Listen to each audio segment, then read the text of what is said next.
Para o telespectador da TVC, da TV Correio da Manhã, que acompanha o nosso programa Na Mira com o Fernando Veloso, em Friburgo, Teresópolis, Petrópolis, Paraíba do Sul e Três Rios. Nós damos início a mais uma edição do programa e o nosso entrevistado de hoje é um jovem senhor de 65 anos.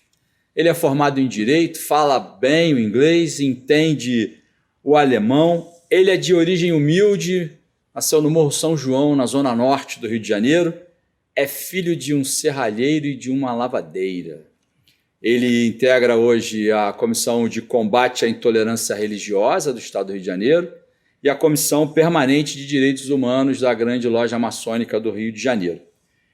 Também é professor universitário da aula de Deontologia Jurídica, a gente vai perguntar muita coisa para ele sobre isso.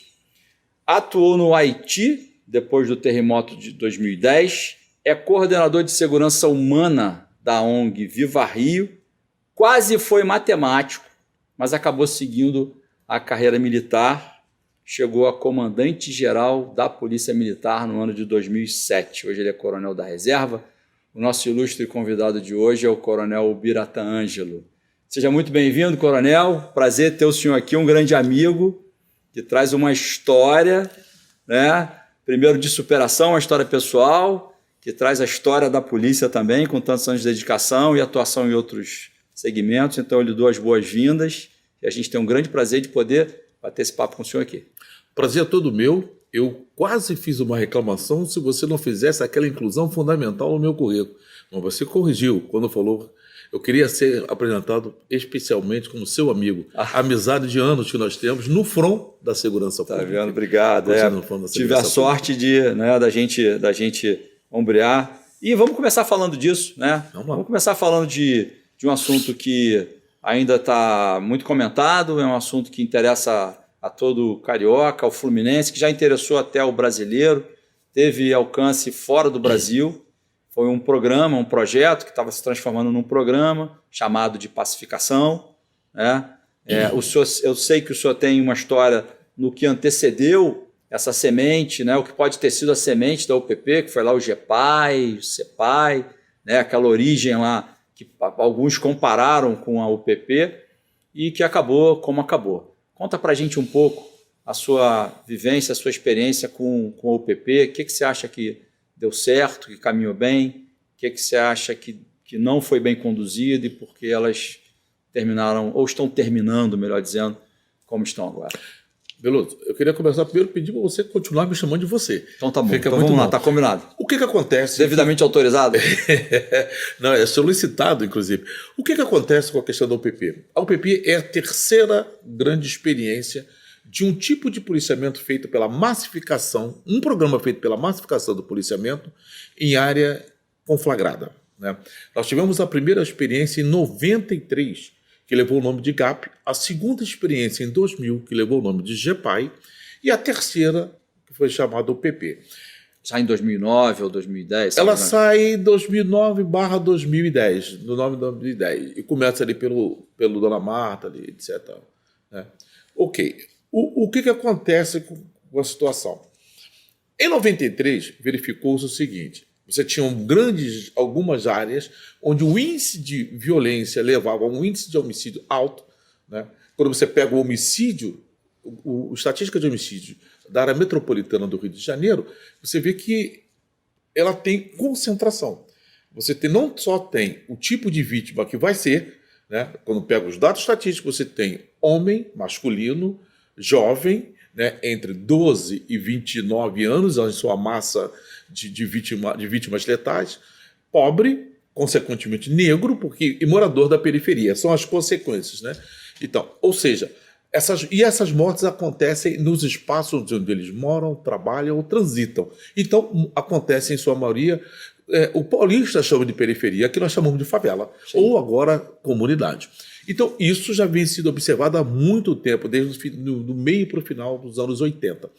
Quando chegou em 93, nós tivemos um episódio trágico com uma policial civil no Morro da Providência, né? Se não me falha a memória, o nome dela era Regina Celli. Se não me engano, o fato está na memória ainda. Exatamente. Muito triste então, memória. ela foi assassinada, digamos assim. Cruelmente assassinada. Cruelmente assassinada. O que antecedeu o assassinato, a morte dela, então, né, abalou o que vamos chamar aqui da comunidade policial. Independentemente de polícia civil, polícia militar, todo mundo ficou abalado. E então a gente previu, eu era capitão à época, eu trabalhava na assessoria do saudoso coronel Carlos Magno Nazaré Cerqueira, na PAI, com o coronel Celso.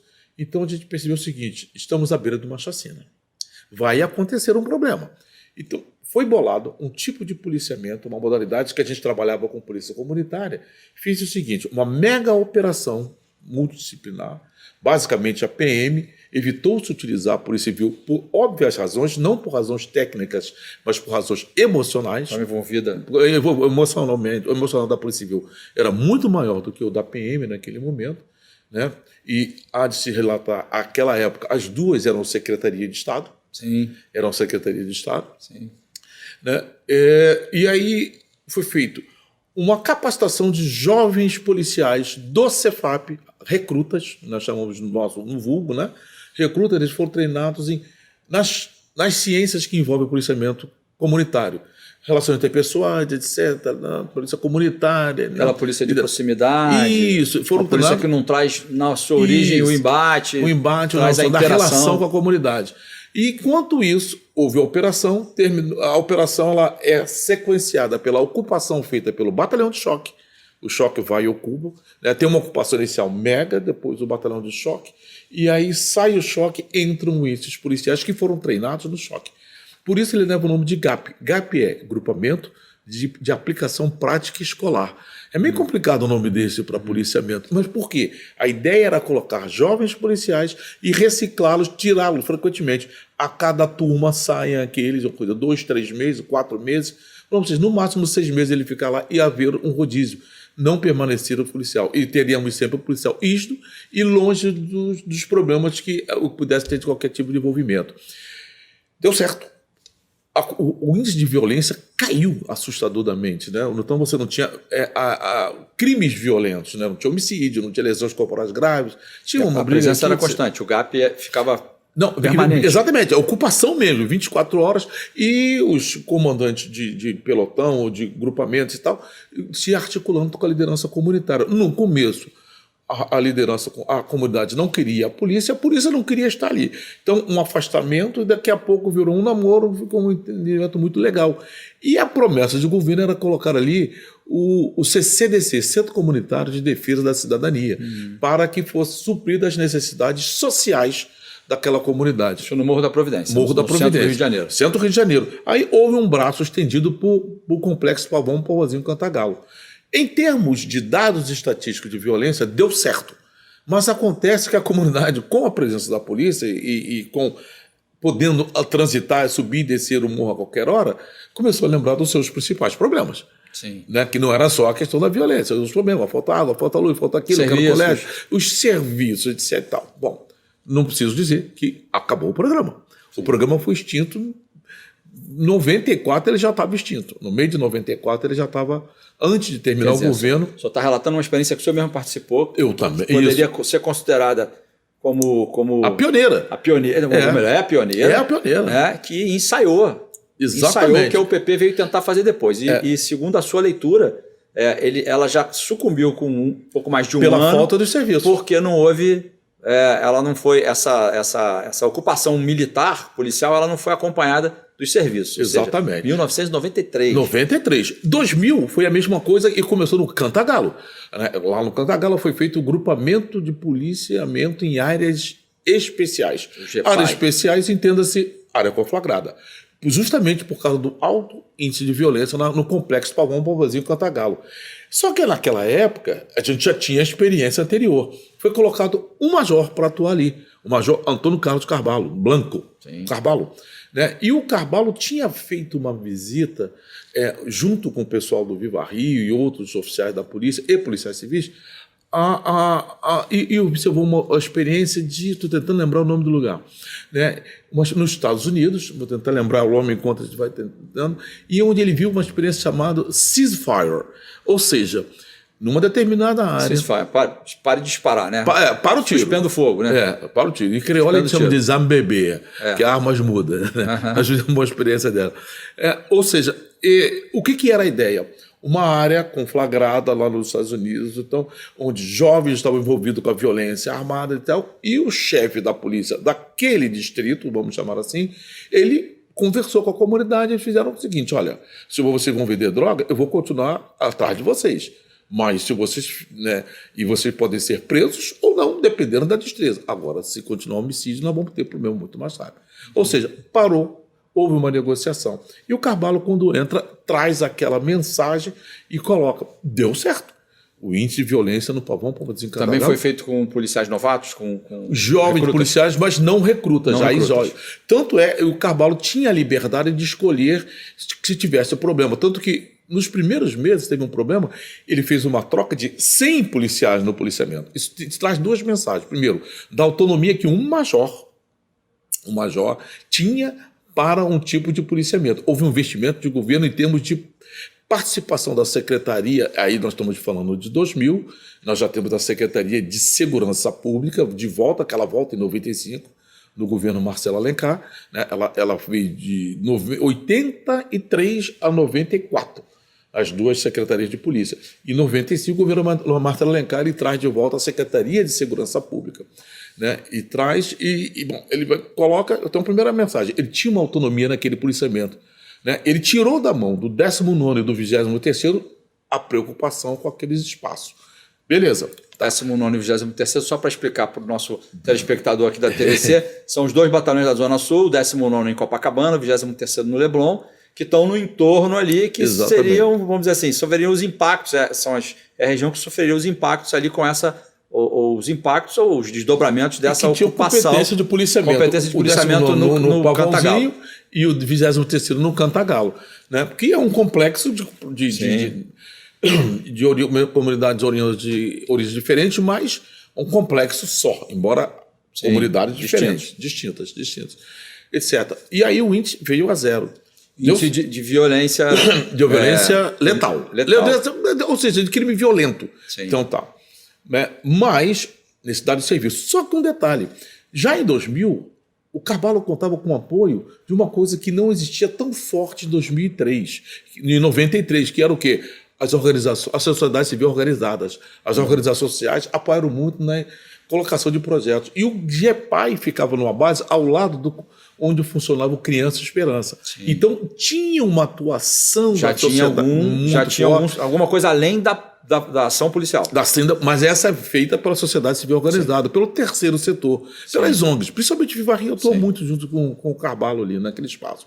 A coisa ficou tão boa ali que quando houve o caso Tim Lopes, né? Que foi lá no... Vila Cruzeiro. Se implantou um GEPAI na Vila Cruzeiro. Implantou-se um braço do GEPAI Vila Cruzeiro, um na Tijuca, na Formiga, Casa Branca, Chácara do Céu, e um posteriormente em Niterói, no Morro do Cavalão.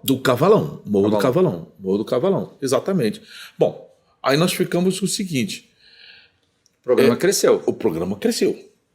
As características encontradas lá na Vila Cruzeiro me faz dizer o seguinte: o GEPAI da Vila Cruzeiro nunca foi GEPAI. Embora tivesse uma ótima articulação com a comunidade, as condições eram bem diferentes. O policiamento subia, levando e trocando tiro, descia, trocando tiro. A troca de policiamento era uma roleta russa. Era uma roleta russa, de verdade. No Cavalão deu super certo. Não era uma ocupação, então. Era uma operação ocupação. Constante. Né? Exatamente. No Cavalão deu super certo. Na Tijuca, mais ou menos, também avançou um pouco. Mas também os programas definharam de quê? Da questão de serviços. A comunidade reclamava bastante de serviço. No caso... Né? Esse é um ponto importante. No caso do GEPAI, principalmente, quando chegou em 2004, foi criado um comando para todos os GEPAIs, um comando intermediário, comando de policiamento em áreas especiais. Que isso foi uma ideia, o secretário de segurança na época era o Garotinho, a Rosinha Garotinho era governadora, né? Então ele chamou um oficial da polícia, que era eu, para discutir essa questão, como estava o GEPAI, deu uma ideia, ele criou o comando de policiamento em áreas especiais. Eu fui o primeiro comandante de policiamento em áreas especiais, coordenando todos os GEPAIs. A gente já atuava em tudo isso. E aumentamos o número de GEPAIs, mas enfrentamos os mesmos problemas. A UPP ela acontece depois aprendendo diversos erros cometidos pelo GAP e pelo GEPAI. Por exemplo, já aprendeu a lidar com o seguinte: vai baixar o índice de homicídio, mas vão aumentar as ocorrências de violência doméstica, etc. Na verdade, elas não vão aumentar, elas vão aparecer, né? Elas vão aparecer. Por que elas aparecem? Elas aconteciam. Elas eram registradas? Eram. Elas eram solucionadas? Sim. Mas não na justiça. E sim no fórum feito pelo dominador do território. Sim. Então elas eram abafadas, resolvidas no local, lá por quem estava dominando o território. Então elas entram agora na estatística da secretaria. Então ela entra na estatística oficial do Estado. Vem para o mundo, né, do direito, né? E sai daquela... Exatamente. Elas não aumentam a incidência, aumenta o número de registros. E também uma coisa que aconteceu no começo, em todos os três, foi um momento de desacato, porque a primeira conversa, polícia e comunidade, ela é bem conflitante, depois eles acabam se acostumando. Outro ponto que aconteceu nos outros também, a facilitação das questões de corrupção. Aconteceu no GAP, aconteceu no GEPAI, aconteceu na UPP, mas já sabia que isso teria grande possibilidade de acontecer. Um outro grande acerto da UPP foi o seguinte: tanto no GAP, que o GAP, por óbvias razões, começou com uma mega operação. A implantação do GEPAI ela era sempre precedida de uma mega operação. Essa mega operação ela tinha um confronto muito grande. Então a comunidade já tinha medo da implantação do GEPAI, e eu falo isso com a maior tranquilidade, porque eu comandei o GEPAI, né? Então essa é uma crítica ao que nós fizemos, não uma crítica aos outros. Então esse dia D da entrada do GEPAI era um dia bem complicado. A gente ficava naquela escolha de Sofia. Na UPP já foi um pouco diferente. Porque a UPP anunciava. Ela anunciava. O dia D era anunciado. Havia uma crítica em alguns policiais, falavam assim, não, o senhor não vai prender ninguém. Ora, o objetivo da polícia era justamente entrar sem confronto. Então, quando parecia, o circo chegou. No melhor sentido do circo chegou. Vai chegar o PP. Domingo estamos implantando o PP na comunidade e tal. Garotada na rua, com lume entrando atrás, etc. E vinha uma sequência de serviços apoiando. A comunidade gostava. O grande erro, para mim, da UPP foi o seguinte: ela teve um outro grande acerto, perdão, antes de eu falar do erro. GAP e GEPAI eram programas da polícia. Sim. O PP era um programa de governo. Né? Então... Você atribui a isso um grande acerto, porque grande acerto. Algo que se propõe a uma mudança tão significativa tem que ser um programa de governo. Se ficar só no âmbito da polícia, não vai ter o serviço. Não vai ter o serviços serviço. Não estão com a polícia. Porque, primeiro, se é um programa de governo, as pessoas sabem só, opa, a expectativa do serviço é maior. Já começava com alguns serviços. Tem outra coisa. O programa de governo vem com a vontade política, né? A vontade política traz uma parceria. Sim. Traz duas parcerias importantes. Uma é o seguinte: eu sou um investidor. Eu vou investir no programa da polícia? Eu não sei quanto tempo vai durar. Sim. Eu vou investir no programa de governo, pelo menos eu tenho uma expectativa de 4 anos. Né? Então, traz essa força. Porque em todos os casos, no GAP não digo tanto, mas no GEPAI, todos os locais onde foi implantado o GEPAI ele dava certo, o índice do valor imobiliário no seu entorno era altíssimo. O que também aconteceu com o PP. Já se sabia que isso iria acontecer. Sim. Então, outra coisa, a geração de trabalho e renda também era, porque o comércio, negócios eram feitos internamente naquela comunidade e também no seu entorno. Então, você agitava economicamente o interior da comunidade e o seu entorno. Então, tinha motivo para se fazer uma parceria com a comunidade empresarial. Era uma oportunidade para o empresário, Exato. Era uma oportunidade para o mercado, que estava ávido ali por ser inserido dentro do mercado, ainda que formal, mas para sair daquela zona de sombra. Mas o que fez, Coronel Biratã, com que essa terceira tentativa, né, depois de 20 anos, né, da primeira e da segunda, com que ela naufragasse, já que a gente trazia essas experiências, na sua opinião, qual foi, se tem um só, se não tem mais de um, mas o principal fator que comprometeu a consolidação da UPP? Porque elas começaram bem, começaram com força, começaram com muito apoio. O apoio vinha de todos os lados, né? Vinha não só de uma vontade do governo, mas ele vinha do empresariado, ele vinha da própria mídia. E da comunidade. Da comunidade. O que fez com que essa união de forças não tivesse conseguido superar a dificuldade que é retomar território? Porque isso, a gente está falando de alguma coisa que não é fácil, na sua opinião. Uma das coisas que atrapalhou foi o que deu certo. Ou seja, uma das coisas que atrapalhou foi o que deu certo.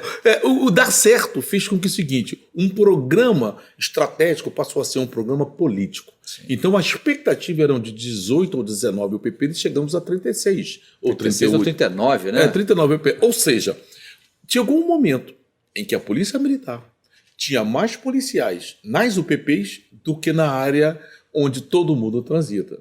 Né? Então você tinha um maciço emprego de policiais na UPP e um número menor onde estava a maioria da população. E o segundo ponto, os policiais mais rígidos estavam na UPP, porque eram os mais jovens. Né? A UPP ganhava uma gratificação. Então, me interessava ir para a UPP, até economicamente. Não estamos falando de coisa ilegal, não estou nem falando de questões de corrupção. Motivar o policial para ir para Motivar o policial e tal. Então, o pessoal que está no linguajar policial na pista, né, ele começa a se sentir desvalorizado. Ele começa a rachar isso é. A outra coisa foi o seguinte, não dava mais para ter atendimento político, porque muitas UPPs foram implantadas por uma razão política e não por uma razão de estratégia policial. Ou melhor, não vou nem falar de estratégia policial, de estratégia de segurança pública, que é maior do que a estratégia policial. Então, nós tivemos os PPs espalhados. E aí começaram os mitos, as lendas urbanas anti o PP. O tráfico está brigando, agora aqui não tinha, tem e tal. Logicamente, né, com a presença maciça da polícia, o índice de criminalidade cai, não há confronto. Por que não tem morte? Porque não tem confronto. Por que não tem confronto? Ora, não é necessário. Não é necessário. Para quem não é necessário? É inadequado para quem quer invadir a área, porque ele tem o pessoal de lá e mais a polícia, e é desnecessário para quem está na área fazendo o seu tráfico de droga no sapatinho, né? Por quê? Porque a polícia está fazendo aqui, tomando conta, então não vai ter invasão. Não tem invasão, não tem morte, não tem confronto, não tem morte. Beleza. Não tendo morte, não tem confronto, esses traficantes, esses criminosos, não costumo chamar traficantes, envolvidos com a venda ilegal de drogas, eles não vão entregar suas armas na campanha de desarmamento. Eles não vão devolver. Né? Não vão ter poder de revenda. O que eles fizeram? Ou eles guardavam um potencial bélico bem estocado naqueles espaços e para onde migravam os seus negócios, essas armas expandiam seus negócios e aí a gente teve o Rio... Uma expansão horizontal dos negócios, inclusive numa cota mais baixa. Sim. Algumas áreas que não tinham um negócio do fuzil, etc. Passaram a ter. Ele ficou desnecessário lá, né? Porque não precisava, porque lá tinha a proteção da própria polícia naquela região, então ele podia transferir o seu armamento para outro lugar. E tem um pior, Veloso. E quando cai a UPP, como ela começa a definir, é que o programa começou a cair, porque não tinha suportabilidade, não tinha sustentabilidade. O coronel Alberto... O tamanho dele... O tamanho não dava. O coronel Pinheiro Neto, como comandante-geral, ele falou isso na imprensa. Sim. Ele disse, temos que repensar o emprego da UPP. Não é que ele fosse contra o programa. Que se a gente tivesse naquele momento lá, em que o Pinheiro Neto disse isso, se o olhar técnico tivesse conseguido enfrentar a conveniência política, que, pela sua leitura, foi a conveniência política que sequestrou a capacidade técnica, né? Se assenhorou daquilo pelo interesse político, a gente não vai nem aqui entrar nessa seara. Certo, mas foi o interesse político. Mas foi isso que acabou atropelando. Você acha que era reversível? Porque a gente ficou durante muito tempo, né? Ninguém queria admitir que a UPP faliu. Ninguém queria admitir que a UPP tinha que deixar de existir. Como não deixou de existir? Eu acho que isso era uma derrota, uma vergonha para todo cidadão fluminense, independente de ser policial ou não. Porque a gente acreditou que ali ia ser uma mudança de curso na história do Rio de Janeiro. Tanto que a gente, né, foi visitado por pessoas, né, do mundo todo. Veio gente de tudo que é lado para conhecer a solução. Até o ET de Varginha veio aqui para ver como é que faz. O que vocês estão fazendo aí, que vocês estão resolvendo? Exatamente. Foi o programa mais estudado no mundo de policiamento. Você acha que dava para reverter isso ou não? Ela estava condenada... ou tinha alguma alternativa ali? Eu acho que sim. Por quê? O que acontece? Eu me lembro que eu falei, o que deu certo foi porque o que deu errado foi porque deu certo. A polícia só pensava em UPP. Ela era obrigada a só pensar o UPP. Então, o seguinte, não se ficou pensando assim, o que nós vamos fazer além da UPP? Ou o que nós vamos fazer em vez de expandir o número de UPP? Que tipo de atividade nós podemos fazer com menor envolvimento da quantidade de policiais? Porque a UPP ela exigia isso, que o policial para estar ali seguro e não ter confronto era pela quantidade e não necessariamente pela qualidade do seu armamento.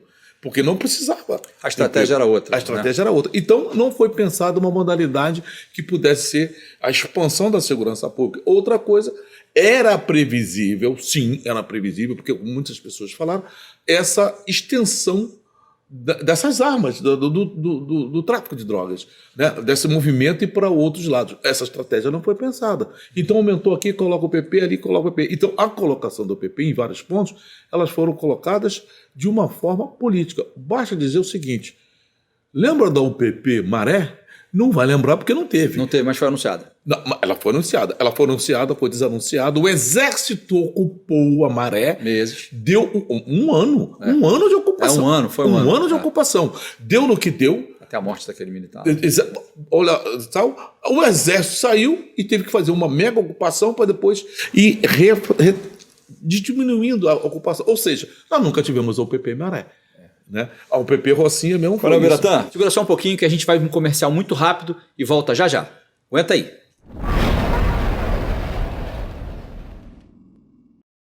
Já imaginou melhorar seu estado, sua cidade e a vida de sua família com um aplicativo? Alerge já! Chegou o Legisla Aqui. Tudo sobre seus direitos e um canal para você mandar e apoiar ideias que podem virar leis. Tem uma ideia boa? Sugira! Quer saber se é legal? Consulte. Tem dúvidas ou sugestões? Converse. Curtiu? Baixe o app. Legisla Aqui. É a Alerj mais perto de você. Sabe o sonho de vacinar a sua princesinha? Você pode realizar. Vacinar seu craque é um golaço. Vacinar sua futura médica é cuidar da saúde dela. Com a Covid não se brinca, se vacina. Vacine seu filho de 5 a 11 anos. Acesse novaiguaçu.rj.gov.br. Confira os documentos necessários e os postos com a vacina testada e aprovada para crianças. Prefeitura de Nova Iguaçu. É isso aí, você continua aqui com a gente na TVC. Eu estou entrevistando o Coronel Biratã Ângelo. A gente tem que aproveitar o senhor aqui, você aqui, né? Porque tem muita coisa que eu quero puxar outro assunto. Fala um pouco, já tendo a gente falado sobre tudo isso, porque eu acho que essa UPP ela vai ficar na memória da gente durante muito tempo, está aí ainda, né? Quem sabe a gente não consegue aí, já com essa experiência, todos nós, eu digo, todos nós cidadãos com essa experiência, percebendo a importância, que o olhar político é importante, claro, é ele que toma as decisões, né?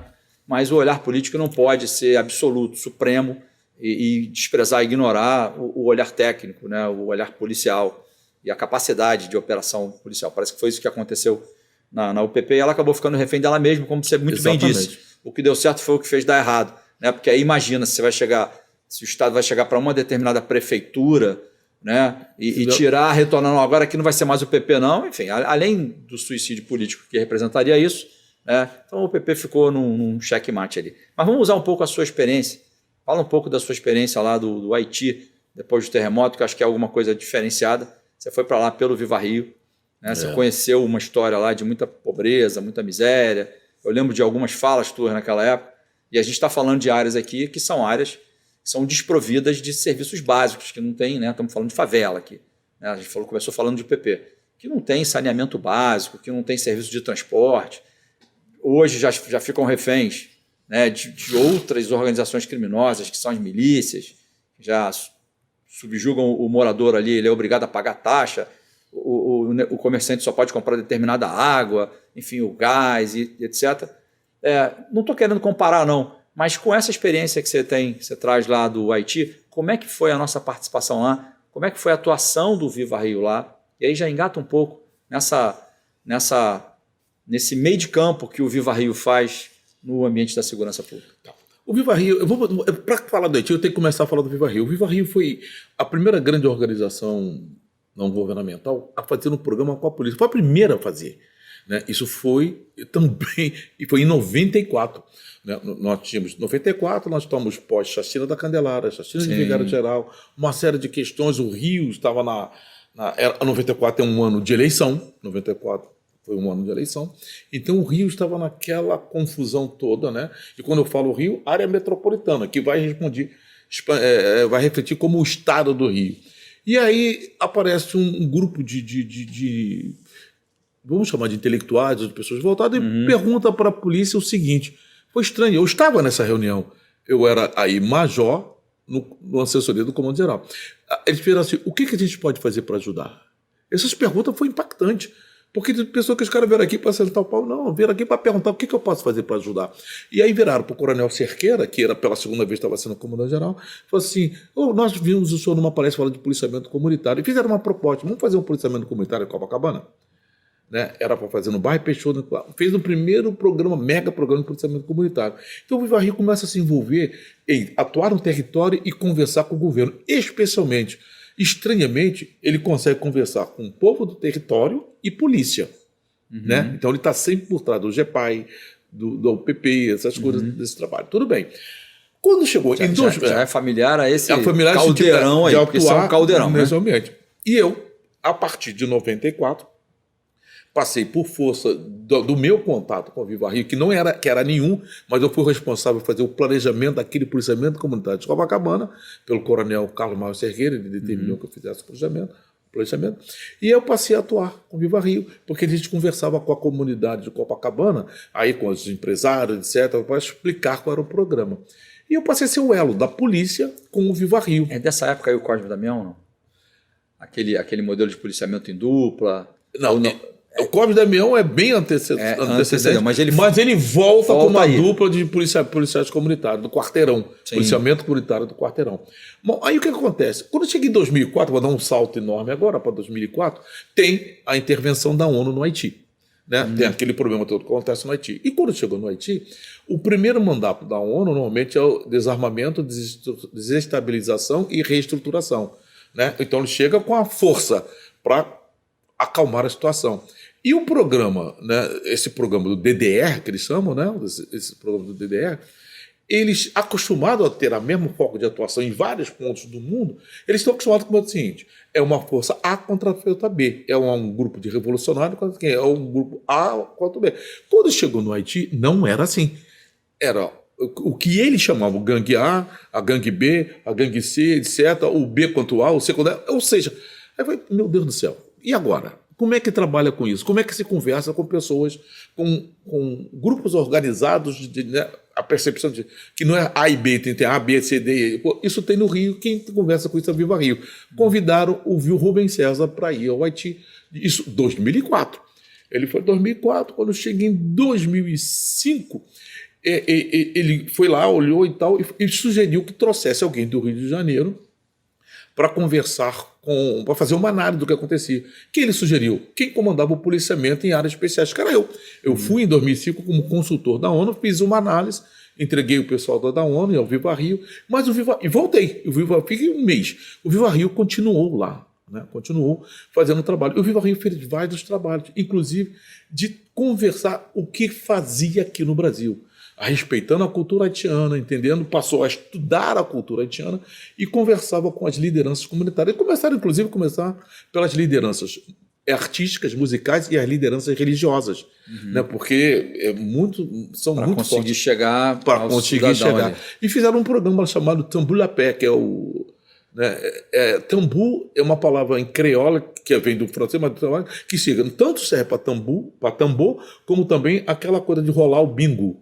Aquele tamborzinho do bingo, né?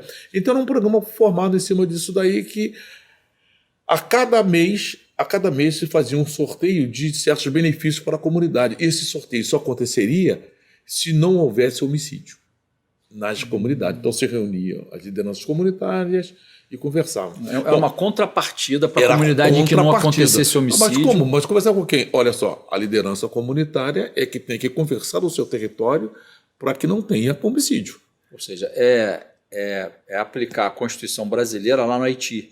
Né? Segurança é direito de todos. De responsabilidade. Responsabilidade também. Também de né? todos. Dever do Estado, mas é direito e responsabilidade de todos. É atribuir essa responsabilidade, ainda que de uma maneira bem articulada, né? Oferecendo uma contrapartida, mas é engajar o cidadão na busca pela segurança. Aí quando chegou em 2008, aí já vou dar um salto para 2008, eu estava lá fazendo trabalho. Sabia que estava acontecendo em 2008, quando eu saio da polícia, o Rubens César me liga para mim e fala assim, agora você pode voltar ao Haiti. Porque eu estava em casa. Você foi comandante da Polícia Militar De janeiro de 2007 a fevereiro de 2008. Sim. Aí eu fui, em 2008, 4 vezes ao Haiti. Em 2009, 4 vezes ao Haiti. Só que em 2009, eu ia pedir uma licença, eu era o secretário de Ordem Pública de Armação dos Búzios. Eu estava ali atuando secretário. Quando chegou em 2010, teve o terremoto. Sim. Quando teve o terremoto, eu já tinha ido 8 vezes ao Haiti. 2008 e 2004. 4 em cada ano. Quando teve o terremoto, no dia seguinte eu e o Rubem embarcamos para o Haiti. Fiquei lá uma semana, voltei e pedi demissão. Pedi exoneração lá do... E voltei para o Haiti. E voltei... Não, por quê? Porque naquela época eu já tinha me apaixonado pelo Haiti.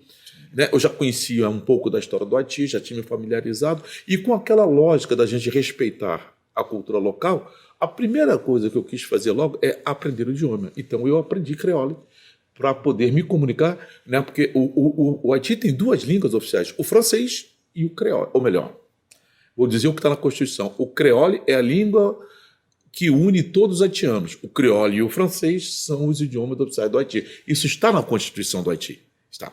Então, é a língua originária do Haiti, é o creole. Originário do Haiti. Como é que a gente fala polícia em creole? Vem do francês. Em francês, a palavra polícia é police, mas vem com o artigo antecedendo, né? La police. Né? Em creole é uma palavra só. La police. Em creole. La police é creole. La police vem do francês. Biratã, segura um pouquinho. A gente vai sair rapidinho para um comercial e volta num minutinho. Já imaginou melhorar seu estado, sua cidade e a vida de sua família com um aplicativo? Alerge já! Chegou o Legislaqui. Tudo sobre seus direitos e um canal para você mandar e apoiar ideias que podem virar leis. Tem uma ideia boa? Sugira. Quer saber se é legal? Consulte. Tem dúvidas ou sugestões? Converse. Curtiu? Baixe o app. Legislaqui. É a Alerge mais perto de você. Sabe o sonho de vacinar a sua princesinha? Você pode realizar. Vacinar seu craque é um golaço. Vacinar sua futura médica é cuidar da saúde dela. Com a Covid não se brinca, se vacina. Vacine seu filho de 5 a 11 anos. Acesse novaiguaçu.rj.gov.br. Confira os documentos necessários e os postos com a vacina testada e aprovada para crianças. Prefeitura de Nova Iguaçu. Voltamos aqui para o programa Na Mira com o Fernando Veloso, entrevistando o Coronel Biratã Ângelo.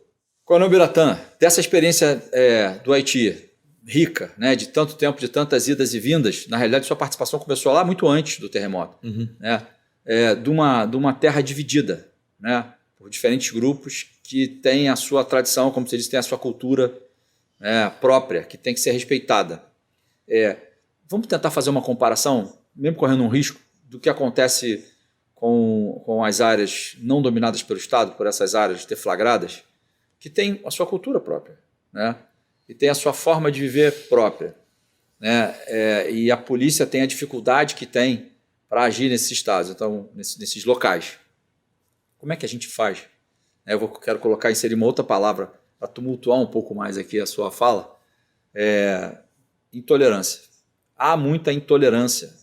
Hoje a gente vive num universo de intolerância por tudo que é lado. Parece que todo mundo nasce hoje, toma uma injeção de intolerância e tem que ficar a vida inteira tentando conter essa intolerância para conseguir viver, infelizmente. Mas a polícia enfrenta isso, né? Há moradores que são naturalmente resistentes, né? Policiais são naturalmente resistentes aos moradores, muito embora não tenham nada que indique que são criminosos. Tal. Então há uma intolerância muito grande, né? A gente pode falar sobre raças, a gente pode falar sobre gênero, sobre uma série de questões. O quanto essa intolerância, que estava muito presente lá no Haiti, porque é um outro tipo de intolerância, né? O grupo A quer neutralizar o C pelas suas razões lá, né, territoriais.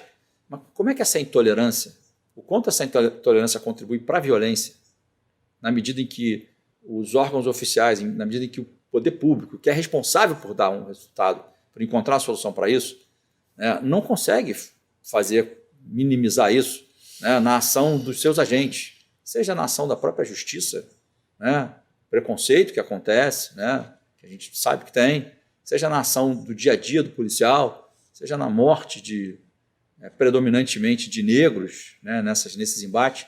Como é que essa intolerância, o quanto essa intolerância prejudica a quem busca uma vida com mais paz?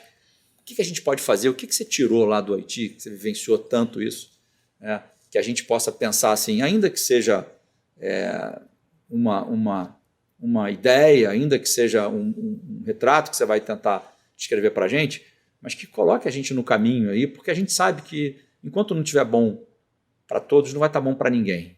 A gente sabe disso. Aqui a nossa fala aqui não é uma fala de tolerância, ou melhor dizendo, não é uma fala de benevolência com quem comete crime, não é nada disso. Mas a gente tem que encontrar a maneira de fazer com que as coisas fiquem boas para todos, ou pelo menos para aqueles que buscam seguir a regra do jogo, que é a norma que está posta aí, né? No meio disso, a gente encontra uma dificuldade danada por conta, né, desses atritos entre classes, entre agentes públicos, entre sociedade, destinatária do serviço público. Desse caldo todo aí, explica para a gente um pouco, pela tua visão, o que você acha qual o caminho que o Brasil poderia seguir, ou que as forças policiais poderiam tentar conscientizar os seus integrantes, ou, enfim, que forma que a gente pode fazer depois de ter tentado GPAs e CEPAs e UPPs e etc. Veloso, Haiti e Brasil têm formações diferentes, mas tem algumas coisas muito em comum. Vou começar pelo Haiti. O Haiti ele começa com a ocupação espanhola, né? Como é que tanto carrega a espanhola, né? Depois de Santo Domingo e aquela divisão, e depois com a ocupação, aí vem os franceses. Então, e aí ele começa a guerra Espanha e França pelo domínio do Haiti. E trazem o africano e escravizam o africano para ocupar o Haiti. Um número tão grande quanto aqui. A diferença é que o Haiti é uma ilha. Haiti e Santo Domingo dividem, e República Dominicana divide a mesma ilha. Tá. Essas ilhas eram ocupadas, né? Aquele arquipélago ali do Caribe era ocupado pelos indígenas nativos. Então, a gente nem ouve falar dos índios originários do Haiti. Tinham 5 tribos originárias que foram dizimadas. Foram dizimadas dessas 5 tribos. Então, você tem uma ocupação muito grande. E aí, para manter, né, o espaço, foi trazido uma quantidade imensa de africanos escravizados para o Haiti, que dominaram e acabaram entrando em guerra contra o próprio colonizador. Por quê? Porque você já tinha uma elite haitiana, já tinha uma colocação e tal, né? E as pessoas têm a noção de liberdade, etc. Então, eles avançaram, fizeram a única revolução escrava que deu a independência ao Haiti. Então, o Haiti é o segundo país das Américas a se tornar independente e o primeiro a terminar com a escravidão. Com a escravidão feita pelo colonizador. Então, você tem. Tá? Consequentemente, o Haiti passa a ser um país predominantemente negro, de afrodescendentes. Alguns ainda africanos à época, de afrodescendentes. Então você tem essa questão. E tem, do lado do Haiti, também a República Dominicana, que vem depois, que aí era de dominação espanhola. O Haiti de dominação francesa e espanhola. E cresceu com uma série de dívidas internacionais. O Haiti, da década de 50 do século passado, né, a década de 50, que não vamos chamar assim, né, era um país rico. O Haiti mandou tropa para os libertadores das Américas. O Haiti disputou com o Brasil na exportação de café, de cacau, né, de tabaco. O charuto haitiano é excelente, o rum haitiano. Olha, Caribe é a terra do rum, né? Quando você pensa em pirata, você pensa nos corsários, você pensa lá nos europeus. Mas os piratas, a terra dos piratas, os corsários, era o quê? O ponto estratégico, o Caribe. Então, era o Caribe, né? O Haiti era chamado da Pérola Negra do Caribe. Qual é o nome mesmo? É só lembrar o nome do barco do Pirata do Caribe, do filme, né? Exatamente, não é à toa. Essas coisas não estão usadas. Mas nós aprendemos do Haiti quase nada. Nós, que eu digo, na nossa formação básica, até hoje não se fala. Então, você tem ali uma intolerância dentro da sociedade haitiana que não é racial. É uma intolerância social muito claramente definida, né? Você aprende crioulo, aos primeiros anos da escola no Haiti, você aprende crioulo.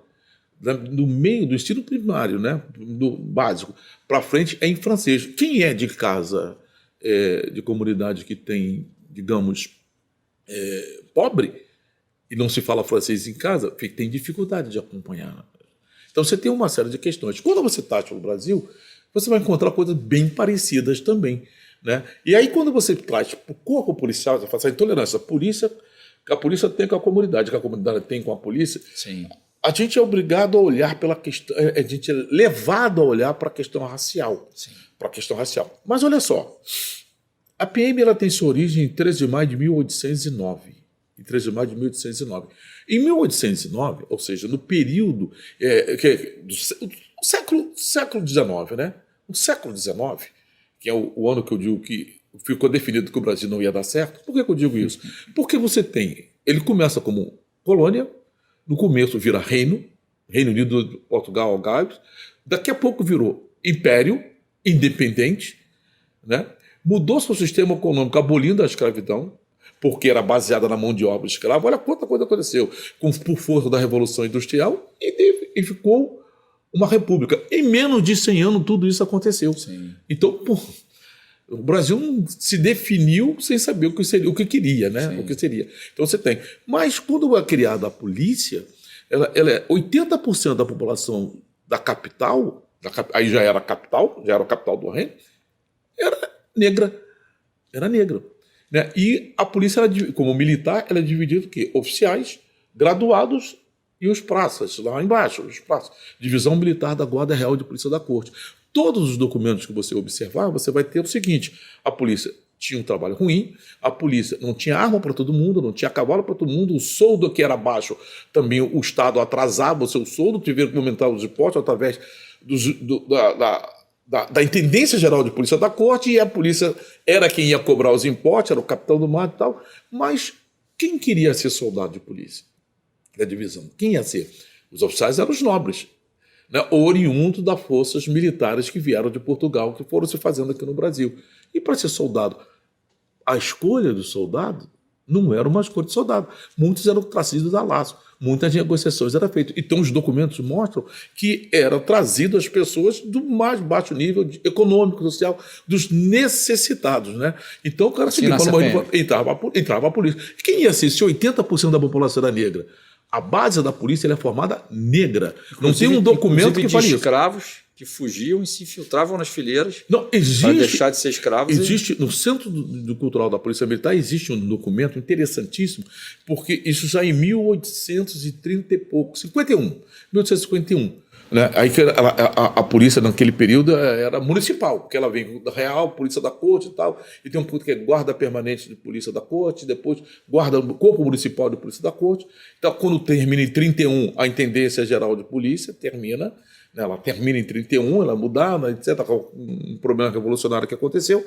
E aí passa o comandante do corpo, se entende diretamente com o ministro da Justiça e de Negócios Interiores. Então tem duas ofícios que são interessantíssimos.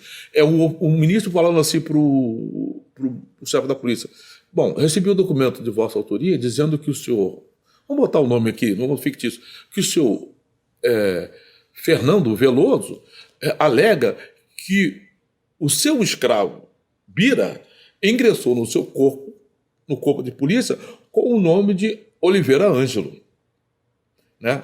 Então, determinei que ele prove a identidade, enquanto isso mantenha-o no corpo onde ele está servindo. Um mês depois, o ministro fala assim: tendo comprovado a identidade de seu escravo Bira, o senhor tal. Então, ordena o seguinte: devolva o seu escravo ao seu legítimo dono, seu senhor, não lhe sendo devido qualquer soldo por não fazer jus.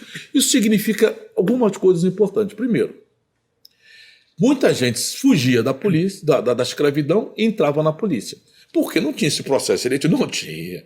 Era negro, foragido, né? Exatamente. E se entrasse da polícia, começava a receber, né? Não só começava a receber, porque era autoridade. Era autoridade, né? E tem um detalhe: se ele entrou na polícia e ninguém percebeu que era um escravo, por quê?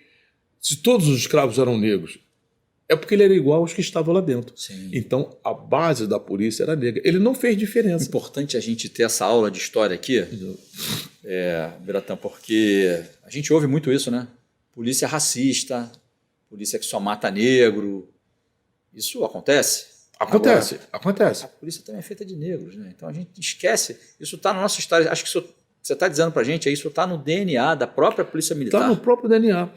E hoje, a base da polícia também é, em sua maioria, hoje a gente tem que falar não brancos, porque a autodeclaração vai dizer se eu sou branco ou preto. Se eu olhar nos meus dados lá na polícia, eu sou pardo. Porque quando eu entrei era pela identidade, era pela certidão de nascimento, na minha certidão está pardo. E tudo. E tem um outro detalhe. O que mudou de lá para cá? O que mudou? Olha, esse é que é para se pensar. E o confronto da polícia, essa intolerância da polícia, ela é gerada justamente nos espaços de menor renda, onde mora o negro, onde atua o negro, onde reside o negro, onde ele tem seus negócios, onde ele tem suas atuações e o seu lazer. Né? É onde acontece. Até hoje, o índice é nesse ponto. Mas de lá para cá, lá em 1809, e durante muito tempo, o comando da divisão militar, de toda a polícia na sua evolução nomástica, eram feitos por não negros. O primeiro comandante-geral da Polícia do Rio de Janeiro, policial militar, foi em 1983. Coronel Carlos Magno Nazaré Cerqueira, que é negro. Ele morreu, mas é negro. Morreu negro. Né? E ele foi comandante 2 vezes. Francisco Braz é negro. O Beratan Ângelo é negro. Né? E outros. Né? E Ibis se declara negro. Então, outros. Né? Então, ou seja, o negro está também no topo da cadeia de comando da polícia. Para a gente ver que esse assunto é um pouco mais complicado. Exatamente. Beratan, mas eu estou ali, a gente está chegando no finzinho já. Eu falei para você que a gente ia ficar devendo aqui muita coisa. Falei que você ia falar. O professor que quase foi matemático, né, mas é professor de deontologia jurídica. Vou pedir para você dar uma palhinha muito rápida, assim, 1 minutinho, só para a gente não ficar devendo aqui, que a gente prometeu que ia falar sobre isso. Eu queria que você concluísse, assim que você falasse um pouquinho das tuas aulas, né, da tua atividade como professor, né? Você parece até professor de história, mas não é de deontologia jurídica. Diz para a gente, assim, depois disso, resumidamente, o que mudou lá dos anos 2000, 2000 e pouco, e agora 2020, quer dizer, 20 anos passados, a gente com essa história na segurança, pessoas como você, que chegaram ao comando da Polícia Militar, que estudam, que se dedicam, que tem esse retrato panorâmico da história, que assim, tem uma visão ampla. O que mudou? Né? A gente, em 2003, primeiro ano que começou a contabilizar os homicídios, a gente tinha no Rio mais de 8.500 homicídios ao ano. Hoje esses homicídios são um pouco mais de 4.000, ainda é muita gente que morre, né, no Rio de Janeiro, mas isso diminuiu bastante. A que você atribui isso? A gente está evoluindo como sociedade? De repente a gente acha que a gente vive numa intolerância absoluta, de repente não, de repente essa intolerância está se refletindo em outras questões, ou isso é acidental, esse número diminuiu, pode aumentar de novo? Qual é a tua leitura, assim, fazendo um sobrevoo nesses últimos 20 anos com o teu conhecimento? Dá uma palhinha antes sobre deontologia e depois fecha para a gente nisso. Nisso aí, tá. Sobre deontologia, eu fui parar na Cândido Mendes a primeira vez, fui atuar, depois até tive uma interrupção que eu fui para o Haiti, porque eu recebi uma ordem de trabalhar na Cândido Mendes. Essa ordem foi dada pelo professor Cândido Mendes. Ele me chamou e falou assim: Coronel, o senhor está proibido de guardar seus conhecimentos para o senhor. Fez muito bem. Então, isso eu falo isso emocionado mesmo, né? E lamentavelmente perdemos ele há pouco tempo. Mas aí fiquei na Cândido Mendes, fundamos o Instituto Universitário de Política de Segurança e Ciências Policiais na época. Depois eu saí e voltei para Cândido para atuar por convite do então professor Tupinambá como professor de deontologia, para trabalhar justamente esse conceito ético. Interessante que eu, embora bacharel em Direito desde 85, não sou advogado, mas o aspecto deontológico é muito interessante de discutir, porque a OAB, que é de 1930, é uma organização criada em 30, no período Vargas, ela tem sua origem em 1843, no IAB, de Francisco Giacaaba Montezuma, quando ele cria, né? E naquele período, o órgão responsável pela regulação dos advogados, né? Então, dos advogados e dos rábulas, que eram os provisionados lá, que vem lá desde do decreto de 1713, né? Esse órgão tinha uma preocupação muito grande com as questões, não se dava esse nome, mas a questão de direitos humanos. Tanto que as sociedades abolicionistas, elas estão ali no entorno do IAB. E aqui tem uma coisa interessante, né? Que eu chamo muito a questão dos meus alunos, né? Que para mim é um prazer tê-los como alunos, é o seguinte: vejam só, no século XIX, nós tivemos, não conseguiu ser colocado como advogado, mas nós tivemos um negro que foi escravizado, foi escravo porque foi vendido pelo seu pai, né? E ele consegue fazer duas coisas que era impossível um negro fazer, um escravo fazer. Ele estuda direito e faz a sua autodefesa, porque a sua escravidão era ilegal, e é maçom, no século XIX. Nós estamos falando de Luz Gama. Sim. Né? Como que ele consegue isso? E tudo isso em torno do IAB, de Francisco de Acaba de Montezuma, que é o fundador também do Supremo Conselho do Grau de TT, do rito escocês antigo, que ia ser da maçonaria. Era a maçonaria. Então você tinha todo esse torno. Não é à toa que a OAB não é conselho. Não é à toa que a OAB é ordem. Né? Ela segue todo um rito, Sim. inclusive um rito iniciático. Né? Tem rito iniciático, são os requisitos do artigo 8º do Estatuto, mas o último requisito do artigo 8º é o prestar compromisso. Sim. É de um processo, Sim. de um rito de passagem. Sim. De passagem, de falar assim, de ter o seu compromisso. Eu tenho lá meus requisitos que são capacidade, curso, etc. É passar no exame, mas eu Desempenha um papel importantíssimo, porque sem advogado a gente não tem justiça. Né? Com base no artigo 180 da Constituição. Isso aí. É essencial. Biratan, fecha pra gente, porque aqui eu tenho um papel chato de lembrar o tempo. Né? Mas eu vou dizer o seguinte. Arremata pra gente Eu qual é a tua leitura desses últimos 20 anos. Eu tenho um sonho de consumo. A gente que trabalhou no front da segurança pública dele, lá de baixo que eu digo nas nossas funções, como delegado, como oficial, etc., chegamos no topo da cadeia de comando, né, no comando das nossas instituições, nós somos sempre levados a olhar a segurança pública com base nos dados estatísticos. Sim. E é necessário que se faça isso. Sim. Mas não é necessário que se faça só assim. O meu sonho é que a gente que eu digo, os gestores de segurança, olhem a segurança pública pelo viés econômico e de desenvolvimento. Por quê? Eu acho que o futuro está em pensar nisso. Quando você olha as áreas conflagradas, as áreas, elas têm um dominador que não é o Estado. Ali você só tem presença de 3 elementos do Estado, 2 autorizados, escola e saúde. Toda a área dessa tem escola. Não estou falando da qualidade. Toda a área dessa tem um posto de saúde. Né? Não estou falando da qualidade. Porque é o que dá para fazer que quem trabalha lá. Essas pessoas são autorizadas, têm passaporte, entram em ensaio. E toda a área tem um posto da polícia, que entra, né, no confronto, na imposição de força ou na corrupção. Então, mas entra. Mas então esses 3 estão presentes. O resto pode até acontecer. Só que ali dentro você tem uma atividade econômica enorme dentro dessas áreas, ou geradas por essas áreas, ou no entorno do que vem para ali. A pergunta que eu deixo no ar, porque não vou saber responder nem outra pergunta, é o seguinte: perguntas. Para pensar no desenvolvimento. Quantos jovens, quantas pessoas nós temos envolvidas diretamente com o tráfico de drogas nessas comunidades? Nós não temos esse número. Mas alguém sabe, porque eles são pagos. Ninguém sabe, porque nos dados estatísticos que saíram do IBGE essa semana, eles não aparecem nem como empregados, nem como desempregados, nem como desalentados. Mas eles trabalham e recebem, mas não contribuem com o erário. Né? Então, o que eles são? Quantos são? Eles são o quê? Né? E quais são as atividades que acontecem ali dentro?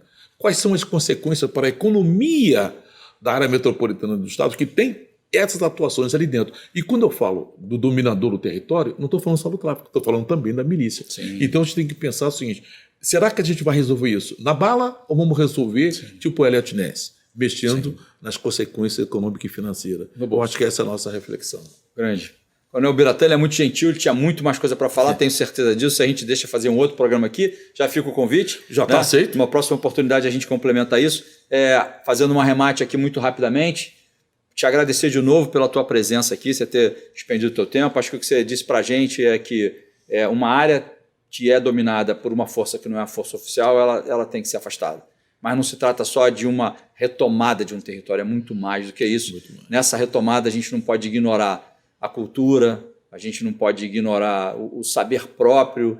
Né? Você viu isso no Haiti, a gente vê isso aqui.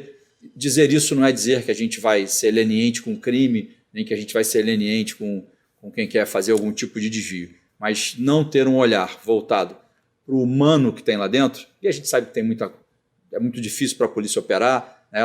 Para ela retomar esse território, ela tem que usar força, sem a força ela não consegue. Mas o poder público não pode esquecer, não pode deixar de ver o humano. E aí, quando eu digo humano, é tudo que você está dizendo, é o conquistar, é o acolher, é o trazer o cidadão para o lado do poder público, como foi o exemplo que você trouxe para a gente de uma contrapartida, E vou ficar aqui com o compromisso de, numa primeira oportunidade, de entrevistar de novo o Coronel Biratã Ângelo, um grande amigo. Você que gostou do programa, dá o seu like lá. Ele vai estar sendo transmitido agora pela TVC em Friburgo, Teresópolis, Petrópolis e Três Rios. Esqueci um estado. Esqueci um lugar. Paraíba do Sul. É o final de muito conhecimento aqui, muita fala do Coronel Biratã, a gente fica até tonto. É isso aí. Gostando, a gente vai circular também nas redes sociais. É isso aí, gente. Acompanha a gente. Em breve a gente tem mais uma edição do programa Na Mira com o Fernando Veloso. Obrigado. E vamos fechar aqui o programa com um brinde aqui. Nossa. É isso aí. Obrigado.